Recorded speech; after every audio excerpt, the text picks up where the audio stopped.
अर्जुन के साथ चली जाओ। क्या?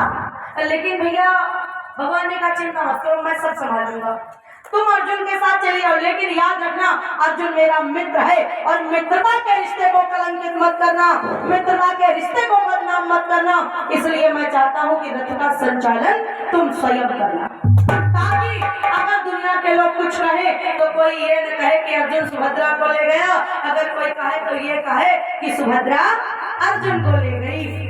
अगले दिन फिर रात्रि हुई, सुभद्रा फिर भोजन की थाली लेकर गई। सुभद्रा ने फिर अर्जुन को मादक अपलक दृष्टि से देखा। तब अर्जुन ने पहले दिन नहीं बोले थे और दूसरे दिन बोल पड़े। अर्जुन ने हाथ जोड़े, देवी क्या कर रही हो? तुम जानती हो तुम कौन हो? तुम मित्र हमारे की बहना, अरे तुम हमारे मित्र की बहन हो और इसलिए तुम मित्र हमारे की बहना, इसलिए पूज्य कहलाती हो।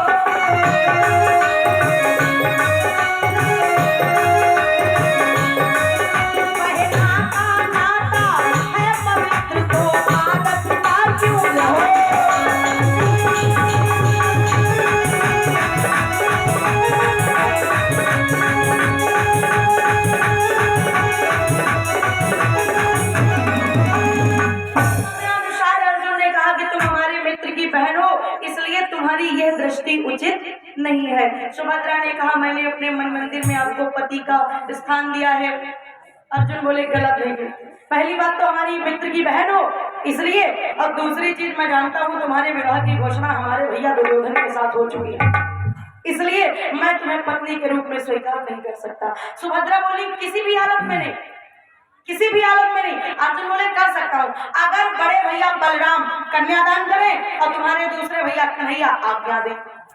सुभद्रा बोली देखो छोटे भैया बता तो आज्ञा दिलवाई दे और बता तो तुमका है अपने नहीं कही तो स्टाम्प पर लिखवाई दे, है तो जो बताओ सो करवा दे। लेकिन कहा अगर बड़े भैया कन्यादान करें तो वो तो नहीं करने वाले, लेकिन हाँ जो मैं कह रही हूँ इसमें मेरे छोटे भैया की मतलब कन्हैया की मर्जी शामिल है। और उन्होंने पूरी योजना बताई, भगवान ने समर्थन किया तो अर्जुन तैयार हो गए। अगला दिन हुआ, ब्रह्म मुहूर्त की बेला मतलब रात्रि जो सुबह के ठीक 4 बजे वाला समय होता है। रथ का संचालन करती हुई सुभद्रा मेन गेट से निकली। द्वार वालों की निगाह पड़ी, उन्होंने सुभद्रा को देख लिया और अर्जुन को देख लिया। दौड़े दौड़े गए बलराम जी के पास, महाराज महाराज क्या हुआ? बड़े डरते डरते बोले महाराज जी क्षमा करिए, और वो जो अर्जुन जी थे वो सुभद्रा को अपने साथ ले। क्या? उसकी इतनी हिम्मत! बलराम जी का पूरा चेहरा लाल, गुस्से के कारण रोम रोम खड़ा हो गया। कन्हैया के कमरे में गए और कन्हैया जी पीताम्बर ओढ़े कन्हौआ लगाए सोए गए। बलराम गए पीताम्बर खींचा है कन्हैया बड़ी जल्दी उठ के बैठे, दादा कब नहीं जगह।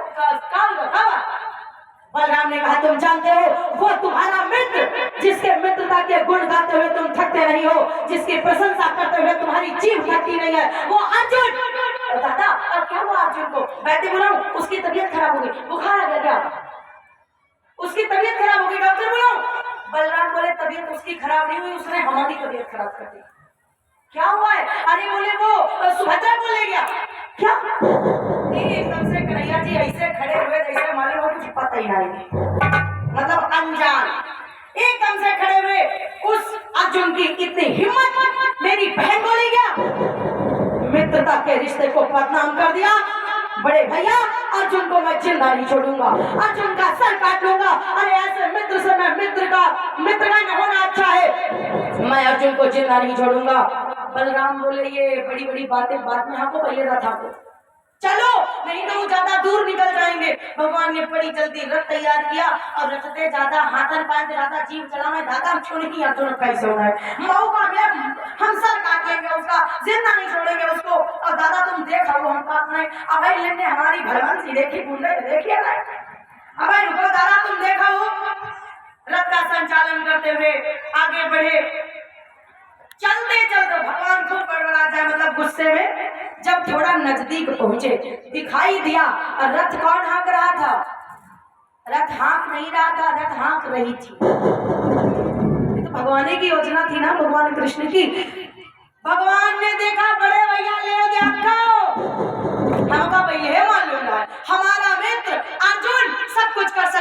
मैं मित्रता के रिश्ते को बदनाम नहीं कर सकता, मित्रता के रिश्ते को कलंकित नहीं कर सकता। बड़े भैया, मेरे मित्र में कमी नहीं है, कमी हमारी बहन में है। देखो तो सही, मित्र हमारा गलत नहीं है, कुल कलंकिनी बहन है। और रथ का संचालन अर्जुन नहीं, रथ का संचालन सुभद्रा कर रही है।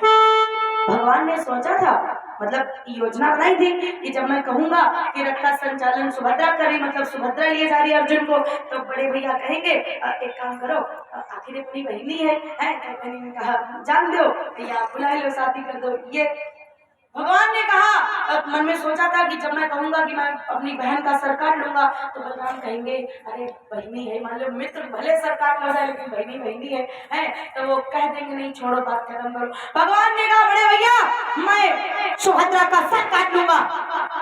बलराम बोले काट लो।